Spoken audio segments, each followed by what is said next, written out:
Modern economy runs on information and communications technologies, which extend to local transportation systems.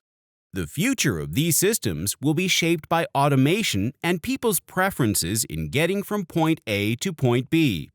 Professor Ippei Machida from Meiji University, Japan, has outlined the areas where such a shift is imminent, if not already apparent. Firstly, car usage has diversified thanks to the younger generation moving from an ownership-only model to participating in the sharing economy. This shift reflects the growth of better public transportation in cities, a change in people's values on car ownership, and a slowing of income. Secondly, demographic shifts in Japan have made its public transportation system, particularly buses, a valuable means of transportation for the growing elderly population.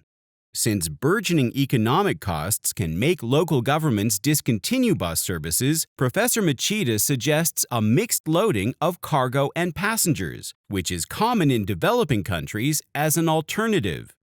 The key here is the effective use of existing facilities and systems to meet new needs, rather than building a transportation system from scratch. Thirdly, China's Belt and Road Initiative encompasses the growth of a global logistics infrastructure. This can be tapped into by Japanese manufacturing companies looking to showcase their research and development capabilities. This type of sharing, where a system exists to take advantage of the business world, can become a strategy that countries can capitalize on.